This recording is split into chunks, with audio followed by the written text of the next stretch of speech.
The mahogany gavel didn't just strike the sound block, it cracked through the silence like a gunshot, signaling the end of a man's life before he had even spoken a word. Dust motes danced in the stale air of courtroom 4B, illuminated by harsh fluorescent lights that buzzed with the anxiety of 1,000 shattered dreams. In the defendant's chair sat a man draped in an orange jumpsuit, his posture still, his eyes fixed on the wood grain of the table. To the rest of the room, he was already a ghost. To the man on the bench, he was nothing but a nuisance, blocking the path to a golf game. But arrogance has a way of blinding power to the truth. In exactly 45 minutes, that silence would break, and the hierarchy of this room would be inverted by a single, terrifying sentence. The Honourable Judge Percival D. Harrington adjusted his spectacles, the wire frames digging into the soft, aging flesh of his nose. He hated Thursdays. Thursdays were for plea bargains, the messy, bureaucratic churn of the impoverished, and the guilty washing through the Superior Court of Cook County like sewage through a storm drain. He checked his watch, a gold Rolex Submariner that cost more than the combined annual income of everyone currently sitting in the gallery. 10:14 a.m. He was already 14 minutes behind schedule. "Next case," Harrington barked, his voice a gravelly baritone that had terrified junior associates for 3 decades. "Docket number 44902, The People versus Dante Williams." The atmosphere in the courtroom shifted. It wasn't the charge, grand larceny and aggravated assault, that drew the air out of the room. It was the defendant. Dante Williams didn't look like the usual suspects Harrington processed with the indifference of a butcher trimming fat. Dante was tall, broad-shouldered, and possessed a stillness that was unnerving. He didn't slouch. He didn't fidget with his cuffs. He sat with his hands clasped on the defense table, his dark eyes scanning the room with the precision of a hawk. He wore the standard-issue jumpsuit, but on him it looked less like a uniform of shame and more like the robes of a monk who had taken a vow of silence. "Mr. Reed," Harrington addressed the public defender, a sweaty, balding man named Atticus Reed, who looked like he was vibrating out of his cheap suit. "I trust we are dispensing with this quickly. The docket is full, and my patience is thin." Atticus Reed scrambled to his feet, knocking a file folder onto the floor, papers scattered. Yes, Your Honor. I mean, no. We are pleading not guilty, Your Honor." Harrington leaned back, the leather of his chair creaking like a warning shot. He peered over his glasses at Dante. "Not guilty? Mr. Reed, the prosecution has video evidence, 3 eyewitnesses, and the stolen merchandise found in your client's apartment. Are you sure you want to waste the taxpayers' money on a theatrical performance?" It was a violation of judicial neutrality so flagrant that the stenographer paused, her fingers hovering over the keys. But this was Harrington's kingdom. He didn't just interpret the law. In courtroom 4B, he was the law. "My client insists on his innocence, Your Honor," Reed squeaked, looking terrified of the man sitting next to him. Harrington sneered. "Of course he does. They all do until the sentencing phase." "Very well, let's get on with this charade. Prosecution, opening statement." District Attorney Lloyd Salinger stood up. Salinger was a shark in a pinstripe suit, a man who measured his self-worth in conviction rates. He smiled at the jury, a group of 12 tired citizens who looked like they would convict their own mothers just to go home. "Ladies and gentlemen," Salinger began, smoothing his tie, "this case is simple. It is a case of greed. It is a case of violence. The defendant, Mr. Williams, a man with no employment history, no fixed address prior to 3 months ago, decided he was entitled to what wasn't his. He broke into the home of Mr. and Mrs. Kavanaugh, upstanding pillars of our community, assaulted Mr. Kavanaugh, and fled with $50,000 in jewelry. The evidence will show this isn't a tragedy. It's a calculation by a predator." Salinger pointed a manicured finger at Dante. Dante didn't blink. He didn't look at Salinger. He was looking directly at Judge Harrington. Harrington felt a prickle of irritation. He was used to defendants avoiding his gaze, weeping, or looking at the floor. He wasn't used to being analyzed. It felt less like a defendant looking at a judge and more like a scientist looking at a microbe. "Who do you think you are?" Harrington thought, his grip tightening on his pen. "I'll have you in Stateville by lunch." The trial moved with the speed of a predetermined execution. Salinger called his first witness, Officer Gregor, the responding patrolman. Gregor was a heavy-set man with a red face who recited his report with the monotone delivery of someone who had done this 1,000 times. "We found the jewelry in a duffel bag under Mr. Williams's sink," Gregor said, gesturing to the evidence table where the bag sat, tagged and bagged. Mr. Williams was present at the apartment. He offered no resistance but refused to answer questions. "Refused to answer questions," Harrington repeated, interrupting the examination. He looked at the jury. "Not the behavior of an innocent man, is it?" "Objection." Reed jumped up, his face flushing. "Your Honor, you are instructing the jury on how to interpret the defendant's silence. That is a constitutional right." Harrington waved a hand dismissively. "Overruled. I'm simply clarifying the timeline, Mr. Reed. Sit down." Dante remained silent. He watched Harrington with that same intense, unreadable expression. It was starting to get under the judge's skin. Harrington prided himself on his ability to read people. He categorized them instantly: the junkie, the thug, the liar, the scared kid. But Dante didn't fit. There was an intelligence in his eyes that didn't match the profile Salinger had painted. But Harrington didn't care about anomalies. He cared about closing cases. He had a re-election coming up in the fall, and his tough-on-crime stance was the only thing polling well. A swift conviction of a scary-looking black man for a violent home invasion in a wealthy district. That was campaign gold. "Mr. Reed, cross-examination," Harrington asked, looking at the clock. 11:12 a.m. Reed fumbled with his notes. "Officer Gregor, did you check the bag for fingerprints?" "We didn't need to," Gregor smirked. "It was in his apartment." "But did you?" "No." "Did you check the apartment for signs of forced entry? Maybe someone planted it?" "Objection," Salinger called out lazily, not even standing up. "Calls for speculation." "Sustained," Harrington boomed. "Move on, Reed. Stop grasping at straws." Dante leaned over and whispered something to Reed. It was the first time he had moved in an hour. Reed looked surprised, then nodded. "Officer Gregor," Reed said, his voice slightly steadier. "What time was the arrest made?" 10:45 p.m. "And the robbery occurred at 10:15 p.m.? "That's correct. The Kavanaugh residence is in Highland Park. Mr. Williams's apartment is in South Shore.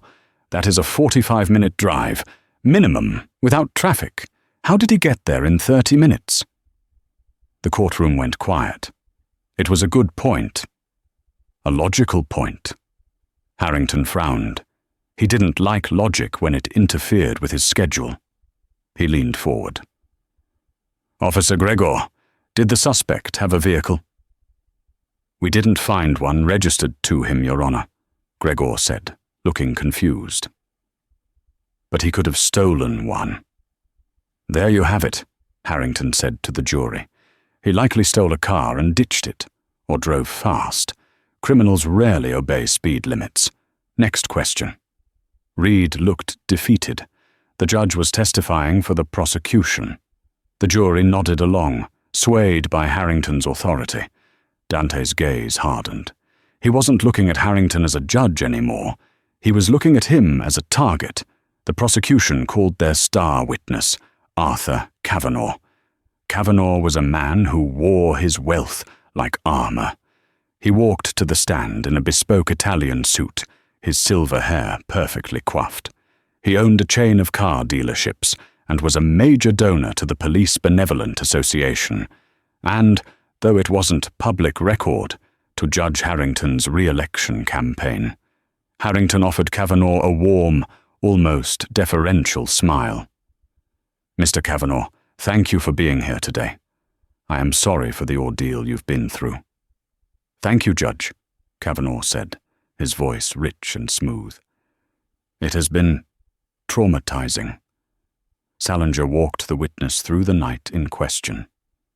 Kavanaugh described the break-in, the fear, the masked man who had pistol-whipped him. "Can you identify the man who attacked you?" Salinger asked. Kavanaugh pointed a shaking finger at Dante. "It was him. I'd never forget those eyes. He had a mask on the lower half of his face, but I saw his eyes and his build. That's the animal who attacked me." "Let the record show the witness has identified the defendant," Harrington said, scribbling on his notepad. Reed stood up for cross-examination. He looked like he wanted to throw up. "Mr. Kavanaugh," Reed began, "you said the intruder wore a mask?" "Yes." "And it was dark?" "It was dim, but I have security lights." "Mr. Kavanaugh, in your initial police report, you described the attacker as about 5'10", with a medium build.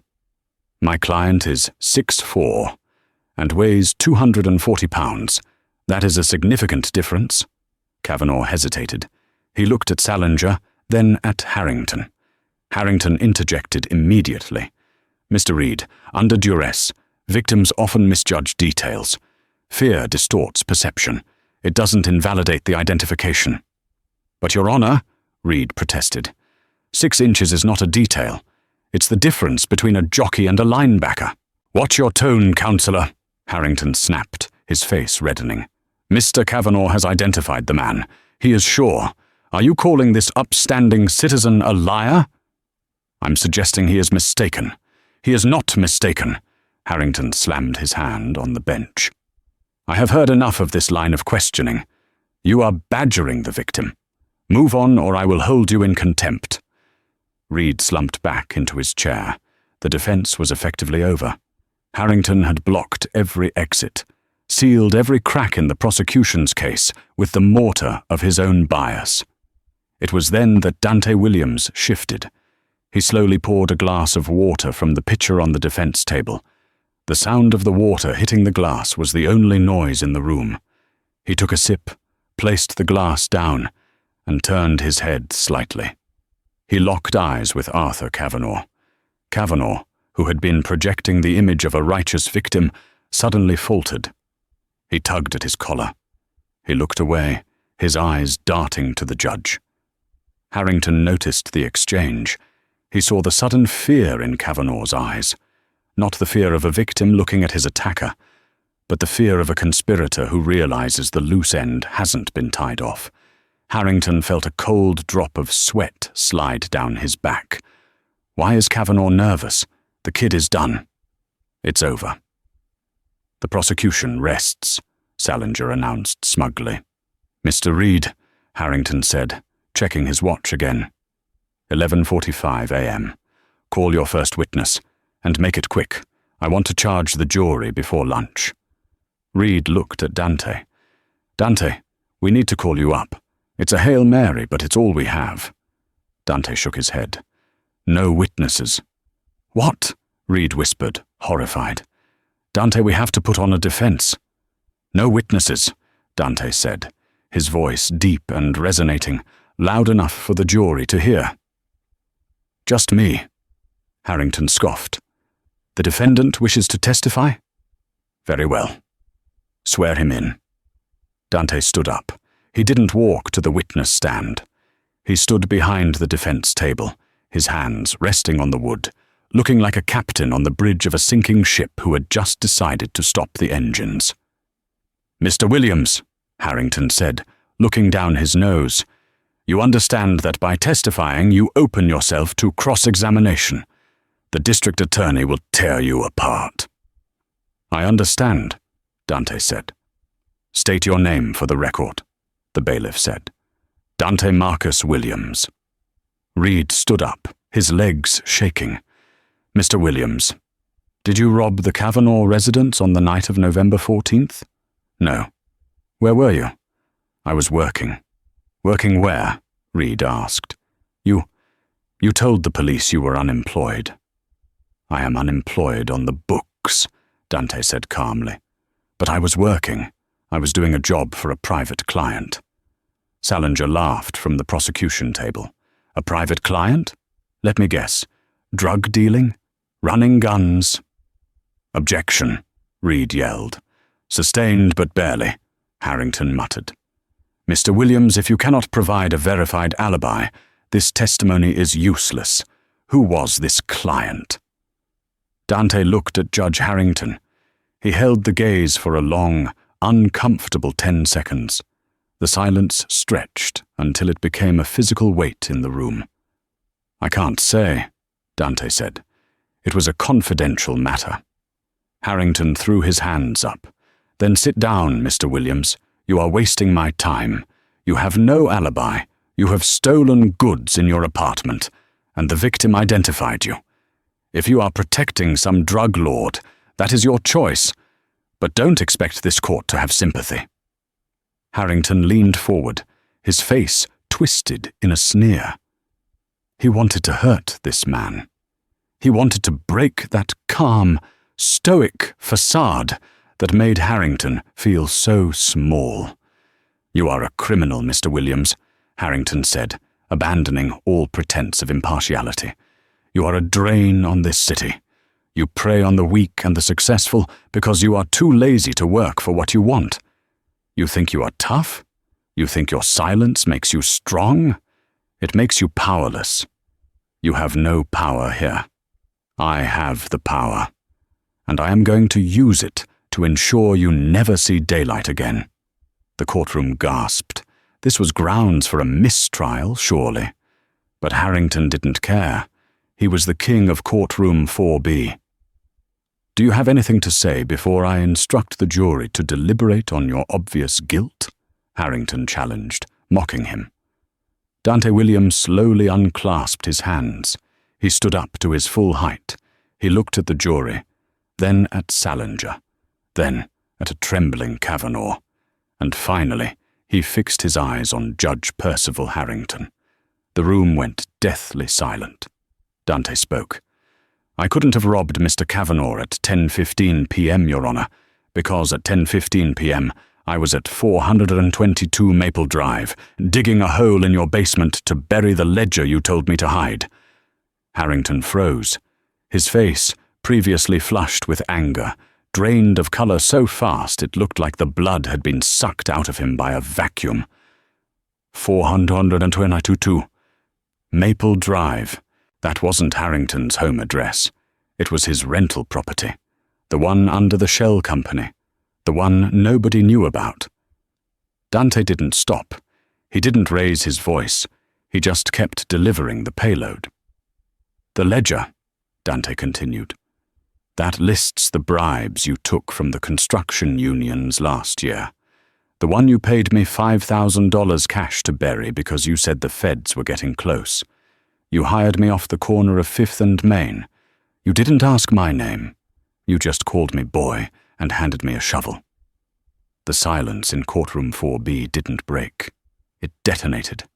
For 3 seconds, the air was so thick with shock that it felt like the oxygen had been sucked out by the ventilation system.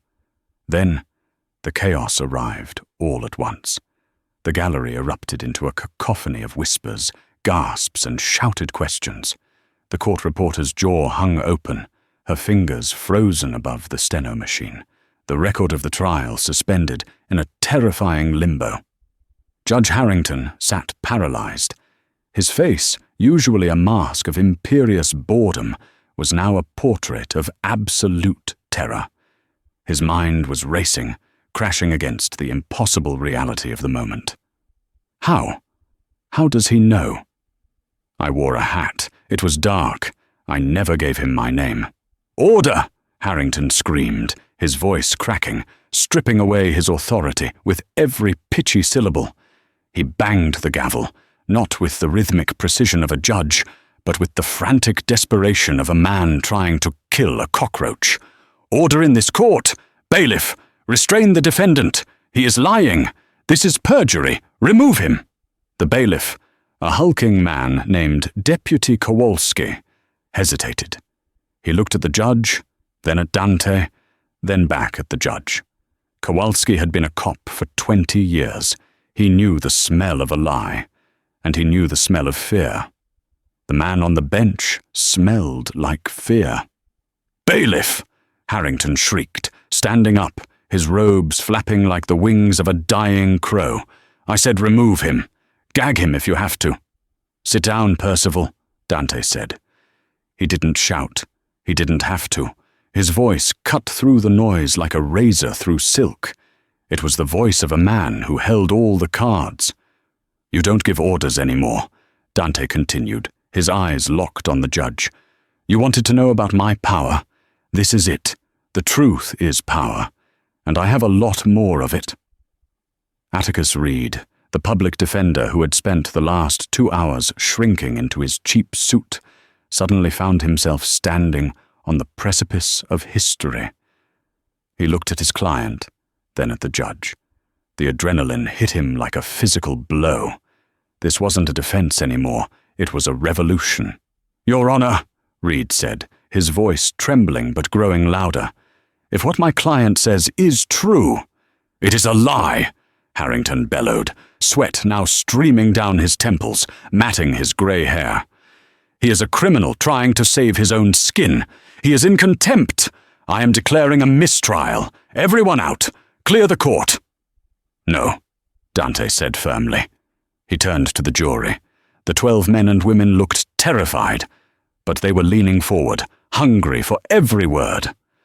"I can prove it." Harrington froze. You can't." Dante reached into the breast pocket of his orange jumpsuit. "Gun!"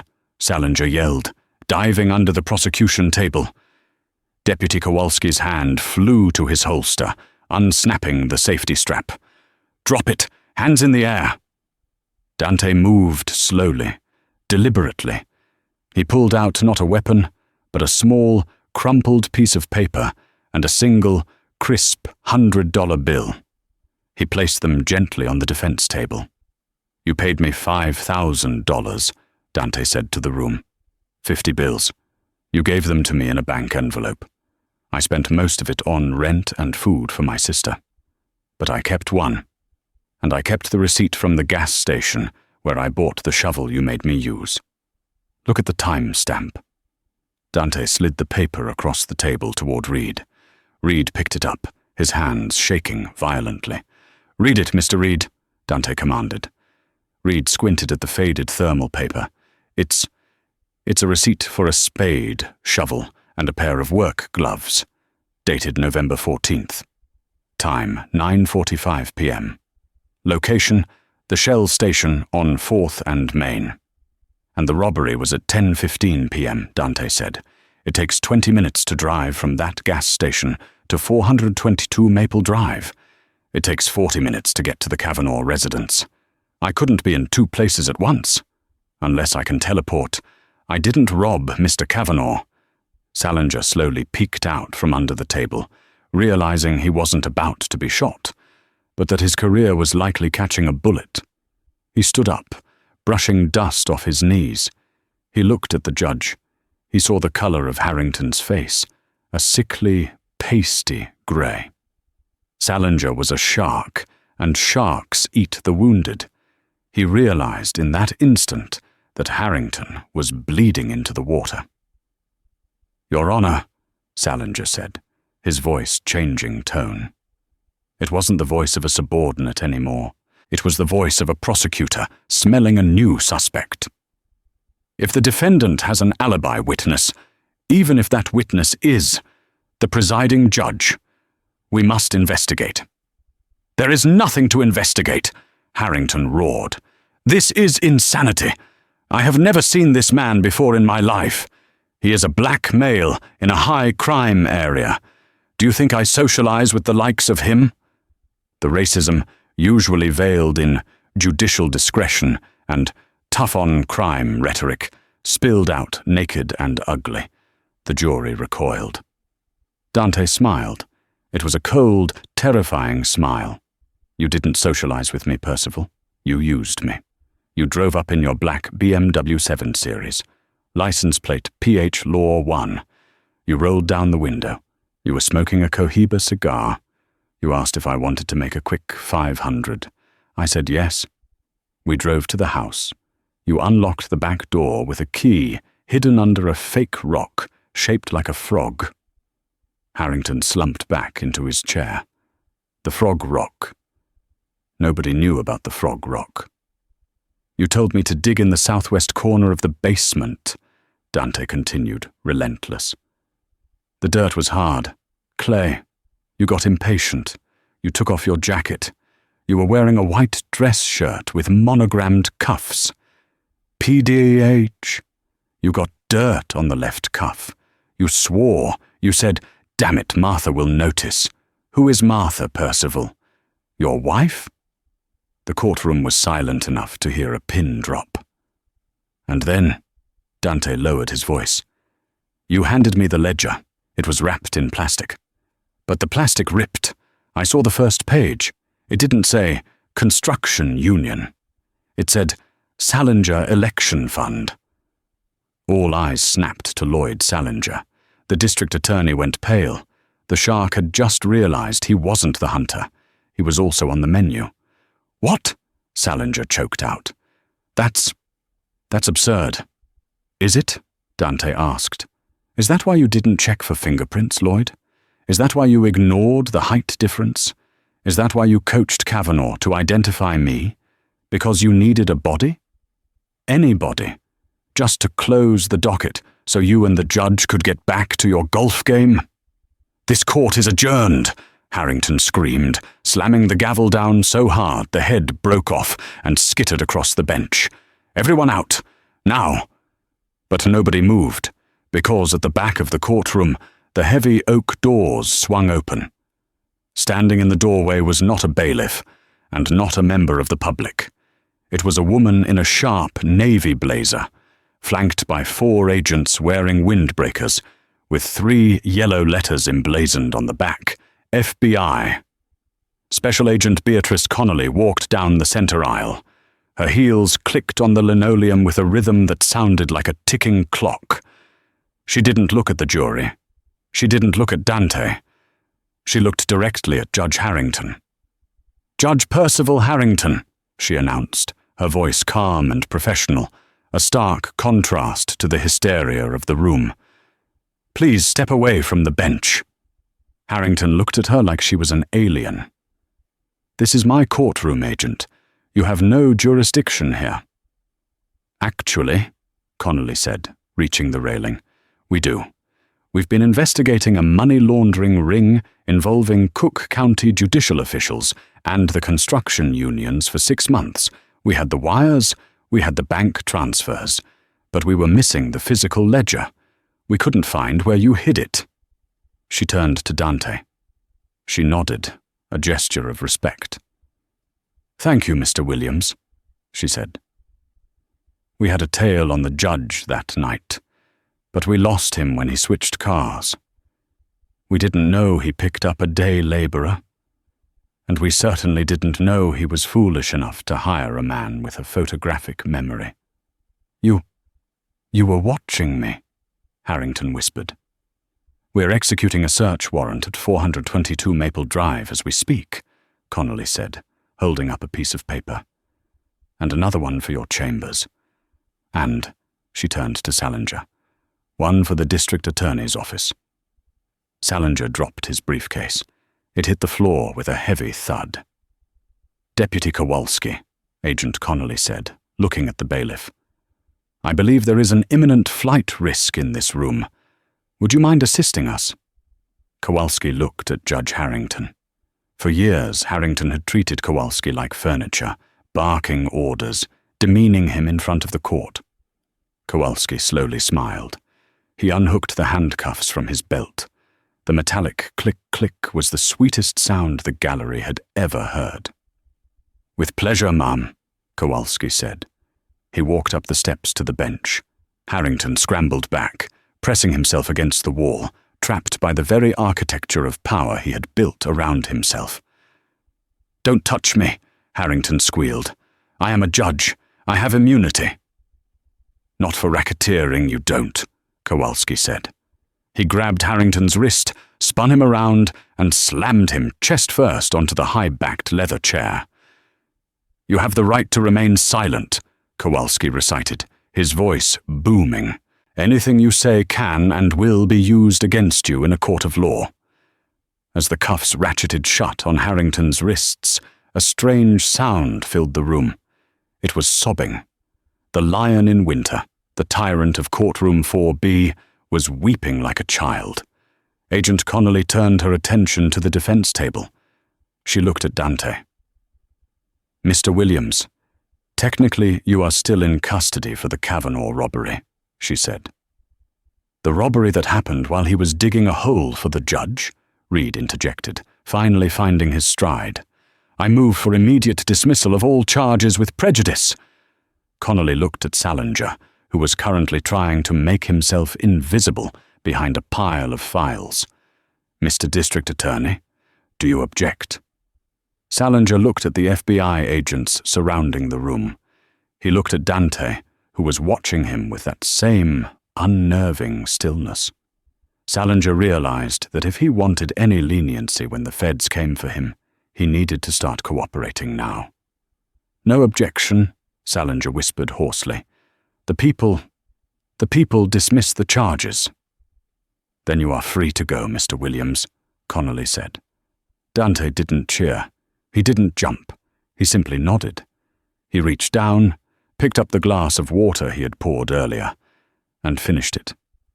"Not yet," Dante said. He turned to the gallery. He scanned the faces until he found Arthur Kavanaugh. The wealthy car dealer was trying to sneak out the side exit, but the crowd had blocked the doors, eager to watch the spectacle. Kavanaugh was pressed against the wall, looking like a rat in a trap. "Mr. Kavanaugh!" Dante called out. Kavanaugh froze.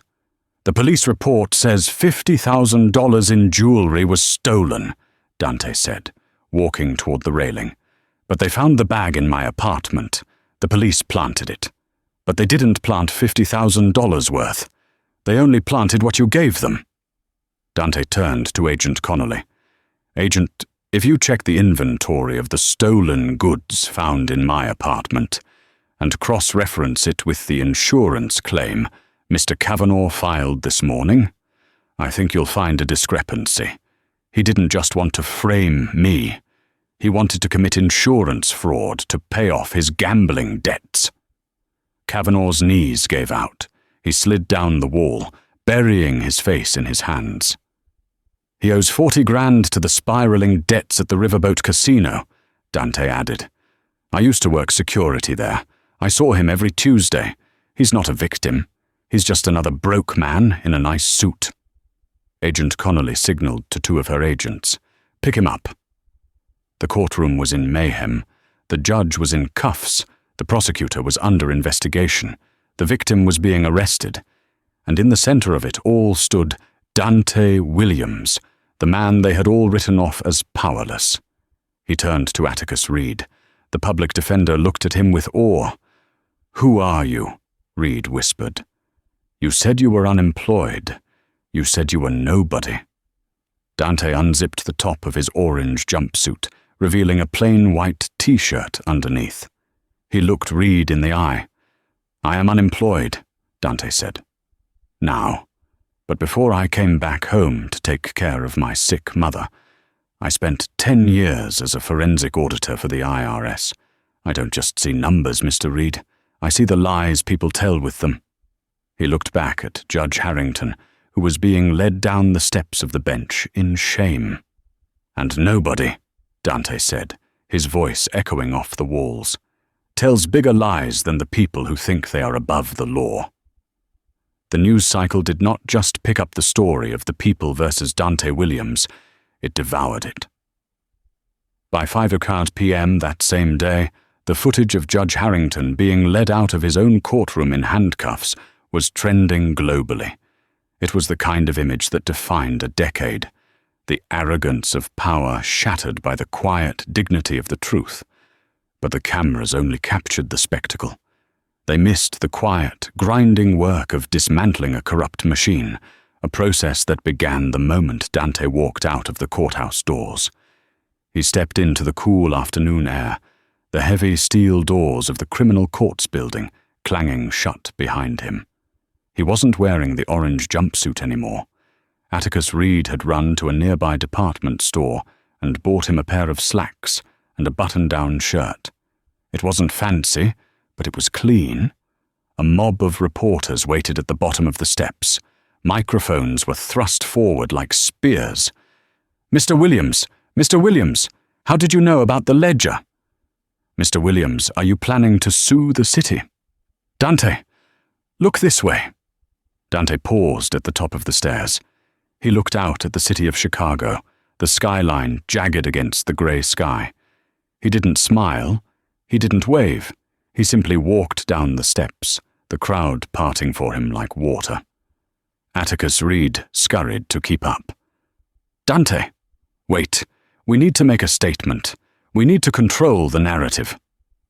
Dante stopped on the sidewalk and turned to the lawyer. "The narrative is controlled, Mr. Reed. The truth is out. I'm going home." But what about the civil suit?" Reed stammered, his eyes wide. "False imprisonment, malicious prosecution, defamation. We could get millions. I've already had 3 major firms call me offering to co-counsel." Dante looked at the man. Reed was a good person, deep down. He had tried. But he was part of the system, too. He saw this as a lottery ticket, not a life. "You can handle the suit, Atticus," Dante said. "Take the calls. Make them pay. But put the money in a trust for public defense. Use it to hire real investigators for the people who can't memorize a ledger. Use it for the ones who don't get lucky." Reed was stunned. You don't want the money?" "I want my life back," Dante said. "And I have a bus to catch." Dante turned and walked toward the bus stop on California Avenue. He boarded the number 52, paid his fare with the few dollars Reed had slipped him, and sat in the back. As the bus lurched forward, he watched the courthouse disappear into the distance. It looked like a fortress from here. A fortress that had just been breached by a single man with a shovel and a memory. But the story wasn't over. 3 weeks later, the fallout was catastrophic for the Cook County judicial system. The ledger recovered from 422 Maple Drive was a Rosetta Stone of corruption. It didn't just implicate Harrington, it implicated 3 other judges, 2 aldermen, and the district attorney, Lloyd Salinger. Salinger tried to cut a deal. He offered to flip on everyone. But the feds didn't need him. Dante's testimony regarding the private client job, combined with the physical evidence, was airtight. Salinger resigned in disgrace and was indicted on 12 counts of obstruction of justice and bribery. Arthur Cavanaugh, the wealthy victim, didn't fare any better. The insurance fraud investigation revealed a decade of financial mismanagement. His car dealerships were seized by creditors. The man who had sneered at Dante from the witness stand was now awaiting trial in the same county jail where Dante had sat for 3 months. But the most personal blow landed on Judge Harrington. He was denied bail. The irony was not lost on the press. The judge who had famously denied bail to thousands of non-violent offenders was deemed a significant flight risk due to his offshore accounts listed in the very ledger Dante had buried. Harrington sat in a cell in the Metropolitan Correctional Center. It was a small, concrete box, 8 feet by 10 feet. The bed was a steel slab. The toilet was stainless steel. There was no mahogany here, no gavel, no all rise. One afternoon, a guard knocked on the bars. "Visitor, Harrington." Harrington stood up, smoothing his prison uniform. He expected his lawyer, or perhaps his wife, Martha. though she had stopped taking his calls after the news broke about the money he'd hidden from her. He walked into the visitation room. It was separated by thick plexiglass. He sat down and picked up the phone. On the other side of the glass sat Dante Williams. Harrington recoiled, almost dropping the receiver. He looked old. The past month had aged him 10 years. His skin was sallow, his eyes sunken. "What do you want?" Harrington hissed into the phone. "Haven't you done enough? You ruined my life." Dante looked at him calmly.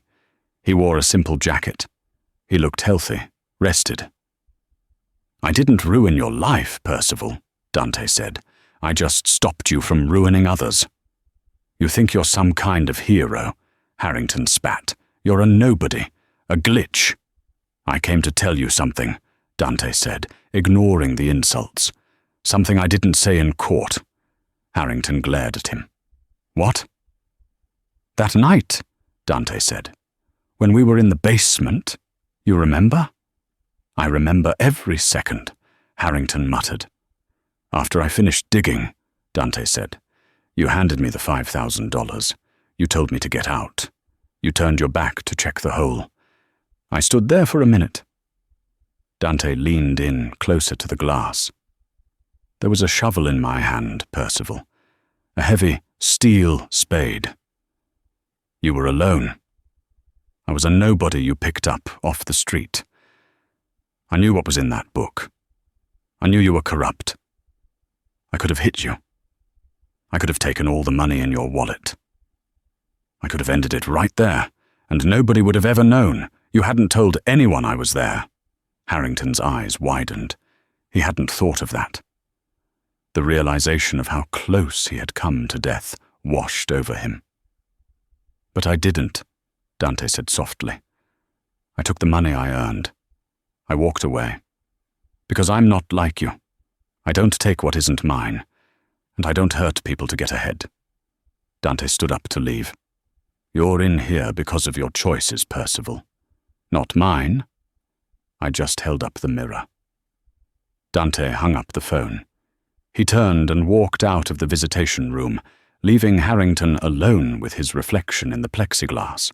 6 months had passed since the gavel shattered in courtroom 4B, but the vibrations of that moment were still reshaping the city of Chicago. It was a Tuesday evening in late May.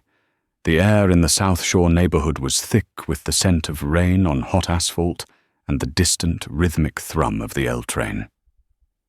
On the corner of 79th Street stood a building that had been boarded up for a decade. The plywood was gone now. The windows gleamed. Above the door, a modest sign had been freshly painted: the Williams Center for Justice and Literacy. Inside, the atmosphere was electric. It didn't smell like a courtroom, stale coffee and fear. It smelled of floor wax, old books, and possibility. Dante Williams stood at the front of a large, renovated classroom. He wasn't wearing an orange jumpsuit.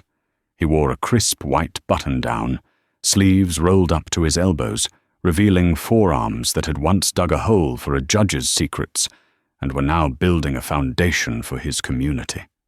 Behind him, a whiteboard was covered in a complex web of red and black marker. To the untrained eye, it looked like chaos. To Dante, it was a map. "Look at line 402, Dante said, his voice carrying effortlessly to the back of the packed room. 30 heads bent down, eyes scanning the photocopied ledgers on their desks. The students ranged from high school dropouts to grandmothers who had been evicted from their homes. They were the people the system usually chewed up and spat out. "It says, miscellaneous consulting fees," a young man named Tyrell called out from the front row. Tyrell was 17, sharp as a tack, but angry. He reminded Dante of himself at that age. "Exactly," Dante nodded, capping the marker. "Miscellaneous. That is the most dangerous word in the English language when it comes to finance. Miscellaneous is where they hide the bribes. It's where they hide the stolen pension funds. It's where they hide your future." He walked around the desk, leaning against the front of it. The room was silent, hanging on his every word. "They count on you not reading it," Dante continued, his gaze sweeping the room. "They count on the font being too small, the words being too big, and you being too tired. Judge Harrington counted on that. He thought because I was a laborer, I couldn't read a balance sheet. He thought power was the robe he wore. But what is power? Knowledge, an older woman in the back whispered. Precision, Dante corrected gently. Power is precision. It is the ability to see the truth when everyone else is looking at the spectacle. If you can read the paper, you can rule the world. Or at least, he allowed a rare, faint smile, you can stop them from ruling you. The heavy double doors at the back of the room swung open. The class turned. Standing there was Atticus Reed. The transformation in the lawyer was startling. 6 months ago, Reed had been a sweating, stammering mess of a public defender, terrified of his own shadow. Now, he stood tall in a fitted grey blazer, carrying a leather briefcase that didn't look like it was bought at a discount outlet. He looked like a man who had stared down a dragon and won. "Sorry to interrupt the lecture, Professor," Reed said, a grin tugging at the corner of his mouth. "Class." Dante straightened up. "This is Mr. Reed. He's the reason we have the lights on today." "You're the reason, Dante," Reed corrected, walking to the front. "I just filed the paperwork." Reed set the briefcase on the desk. He looked at the students, then back at Dante. The dynamic between them had shifted entirely. They weren't client and attorney anymore.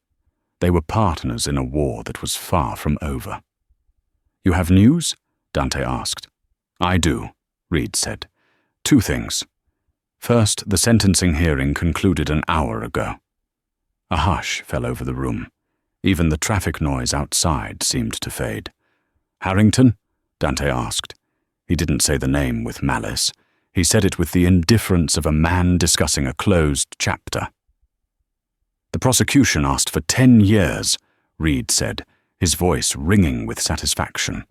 "But the new judge, Judge Patterson, she wasn't having it. She cited the violation of public trust and the systemic manipulation of the vulnerable." Reed paused for effect. 15 years, Reed announced. "Federal prison. No possibility of parole for at least 12, and he was stripped of his pension." A collective exhale went through the room. Tyrrell pumped his fist silently. "And Salinger?" Dante asked. 5 years for the DA, Reed confirmed. "And disbarred for life. They're both done, Dante. The lion in winter is in a cage." Reed hesitated, then added a detail that hadn't been on the news yet. "I was there, Dante. When they led Harrington out. He tried to say something. He tried to object to the sentencing. The bailiff, it was Kowalski, actually, told him to be quiet. Harrington looked around the room, looking for someone to listen to him. But nobody looked back. He was just an old man in a jumpsuit." Dante nodded slowly. He felt a strange sense of pity. Not forgiveness, but pity. Harrington had built a castle on sand, and he was surprised when the tide came in. "And the second thing?" Dante asked. Reed tapped the briefcase. "The civil settlement. The city comptroller finally cut the check this morning for the wrongful imprisonment, the defamation, and the civil rights violations." "How much?" Tyrrell asked, unable to help himself. Reed looked at the teenager. $2.5 million. The room erupted. Gasps, cheers, and whistles filled the air. $2.5 million. In this neighborhood, that wasn't just money. It was a mythology. It was enough to move to the suburbs, buy a fleet of cars, disappear to an island. Dante raised a hand. The room quieted down instantly. "That's a lot of money," Dante said, looking at the briefcase. "It's your money, Dante," Reed said softly. "You earned it. You lost 3 months of your life in that cell. You saved the city millions by exposing the corruption. You could retire, you could go anywhere. Dante looked at the check that Reed slid across the desk. He looked at the zeros. He thought about his mother, who had passed away peacefully 2 months ago, finally receiving the care she deserved in her final weeks, thanks to the initial advance Reed had secured. She had died holding his hand, knowing her son was a free man. He looked at Tyrell. He looked at the grandmother in the back. He looked at the peeling paint in the hallway that still needed fixing. Dante picked up the check. He held it up for the class to see.